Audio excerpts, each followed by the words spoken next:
આ જીન્સ નું સંશોધન પુરુષો માટે થયું હતું, છતાંય નથી બેનો કહેતા હમ ભી પુરુષ કે આગે बढ़ेंगे, પહેરો. અમને શું વાંધો, પહેરો, લઈ દેવું, પહેરો. ટી શર્ટ નું સંશોધન હમ ભી લ્યો. પણ પરંપરાનો એક બાપ દાદા લેંઘ હતો એ રેવા દીધો શું વાંધો હતો, એને પ્લાઝો કરી નાખ્યો. પણ લહણ ફોલતા ફોલતા કે સરતા બેન તમારા ભાઈ ભાઈ વચ્ચે નહીં નો વધે. આમાં સહજ આ પાકા માલની મજા ઈ છે કે જ્યારે જ્યારે બાએ ખોળામાં બેહીને ખવડાવ્યું હતું, દાદાએ ખોળામાં બેહીને ખવડાવ્યું હતું, તો એ અટલેદા ખંભા મજબૂત થઈ ગયા, અટલેદા જવાબદારી લેતા હું તમે શીખી ગયા કે લાવો તમ તારે તમારી પાસે જેટલો કામ હોય અમે સંભાળી લેવું. એ હું કામ પાકો માલ, કાસા માલ વાળા પાસે જોઈ આમ પંચર પડી જાય તો ઉભો ઉભો વિચાર કે હવે આને શું કરાય, અને ડોહો ધોકો મારીને હાયલું જવાય. કારણ કે એ હાથ નો છોડતો હોય ને હું કરો તમે. પણ પહેલી વખત જો સૌ પ્રથમ જે કરતા, રાધે રાધે કરતા, સીતારામ કરતા, જય શ્રી કૃષ્ણ કરતા શીખવાડ્યું હોય ને તો આપણી બાએ. બા પ્રકૃતિનો શબ્દ છે. પ્રકૃતિનો શબ્દ એટલા માટે ગાય વિયાણે 6 મહિનાનું વાછોડું થયું હોય, ગાય વેડે પાણી પીવા ગઈ હોય ને એ કદાચ વાછોડું ગમે એને બાંધ્યું હોય ને તો એ બોલે બા, એટલે પ્રકૃતિનો શબ્દ થયો. 1000 ફૂટનો શેઢો હોય, ખેડૂતના દીકરા છે એટલે અમુક વ્યાખ્યાઓ કરતા આવડે. 1000 ફૂટનો શેઢો હોય, 1:30 વાગી ગયો હોય બપોરના હો, અને પેટમાં લાય બોલતી હોય, અને બાપો આમ મેળાવ પડે તગાડા લે, તગાડા લે ને બાય. એટલે આપણે તગારા લેતી કઈ મારી બા આવે, મારી બા કઈ આવે, ભૂખ લાગે મારી બા કઈ આવે. એમાંય વાડ બાજુ મોઢું વ્યુ જાય, કેડા બાજુ તગારું ધાયલું આવતું હોય, બા નો દેખાતી હોય, પણ ઉપર ઢાકેલો રૂમાલ હોય ને ખબર પડી જાય કે અમારી બા ધાયલી આવે. એટલો પ્રેમ હતો ઝીણી ઝીણી બાબતમાં, ઘરમાં ધ્યાન હતું. આમ તમને કહો 1000 ફૂટનો શેઢો, ઓલી ઓવડીએ બા આમ ભાત ઉતારે ને ત્યાં તો જીગર આવી જતી. 1000 ફૂટનો શેઢો, ગમે એટલું પવન આવતો હોય, હોહર હોય શબ્દ પૂગી જતો તો શેઢે. બાય પાછા આવ્યા,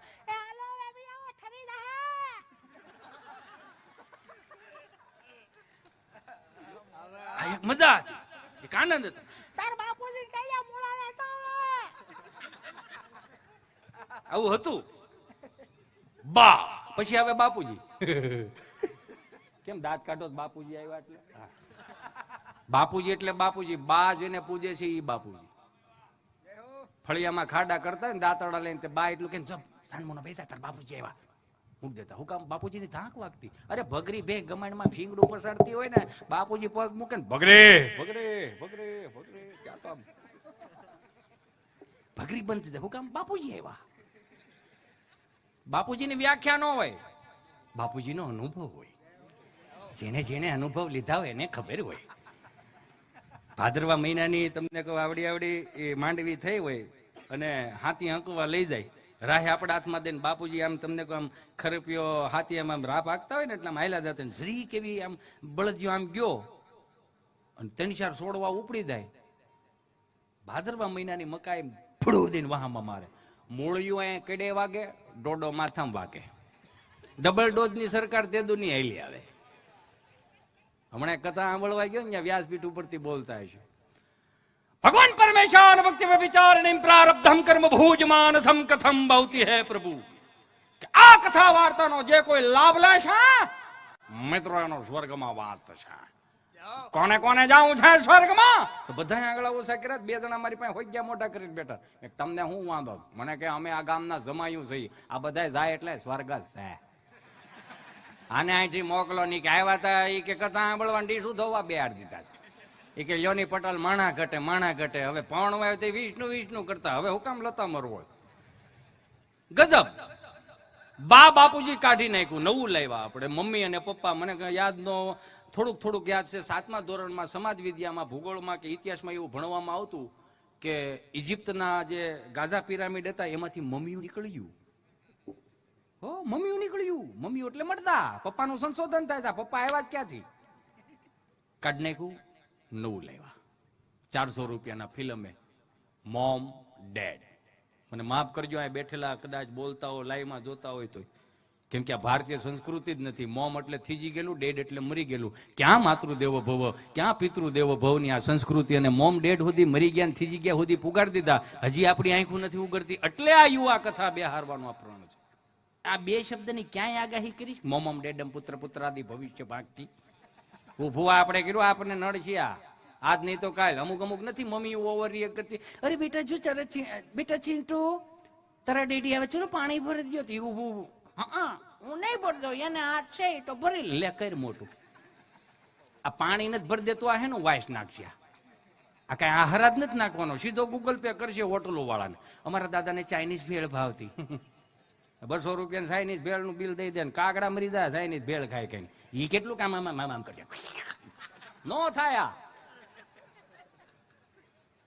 ક્યાં ખોરાક વી ગયો આપણો સાચો ખોરાક?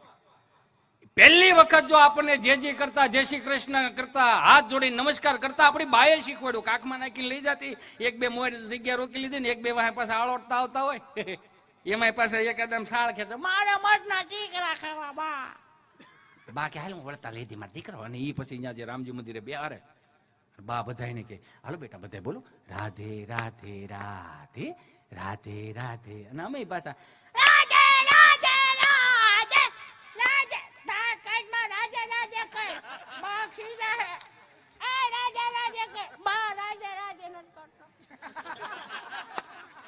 આ બધી માએ શીખવાડ્યું. નગારો વગાડતા બાપે શીખવાડ્યું, અવાજ આવો તો મારો દીકરો તબેંગ તબેંગ. બાપનો સ્વભાવ કઠોર ને મૂળ, પણ ન્યા સુધીની વાત બાએ ચરણામૃત લેતા શીખવાડ્યું. જમણો હાથ આગળ ધરો મારો દીકરો, ડાબો હાથ નીચે, તુલસી પત્ર ગળ્યું, દૂધ આંખે અડાડો. આ સવણામાં કોને શીખવાડ્યા ને ગોતો? આમાં હતા ને ક્યાંથી આવ્યા આપણે? એટલે આ યુવા કથા બેહારવાની વાત છે સાહેબ. હું કામ? આપણે બગડ્યા નથી, આપણને બગાડવામાં આવ્યા છે. એટલે આ કથાનું માધ્યમ છે. ઓલા નથી કેતા દાને દાને મેં કેસર કા દમ. દાને દાને મેં કેસર કા દમ હોય ને તો એ ભાઈ ને એટલું કેવું, તાર બાન કે 5 લીટરનો દૂધ પાક બનાવે, એમાં 5 પડીકી નાખે, તને તાર બાપુજીને ખવડાવે પુરાવે. નો થાય. બગડ્યા નથી, બગાડવામાં આવ્યા. હમણાં બધા રિઝલ્ટ આવ્યા ને, હમણાં એક છોકરાનું રિઝલ્ટ આવતું હોય છે, અને એમાં એક છોકરો આમથી આવ્યો મારાથી પૂછતા, કોવિડમાં પૂછાઈ ગયું. મેં કીધું એ હું છે નહીં અહીંયા, પણ અહીંયા આવેલ નહીં તું કરે. વાહ કોવિડ વાહ, તમે માંથી સીધું તું અહીંયા. મેં કીધું તારા 4થા ધોરણ નિહાળ ખુલી નથી તે સ્કૂલ ડ્રેસ શું કામ પહેરી લીધા?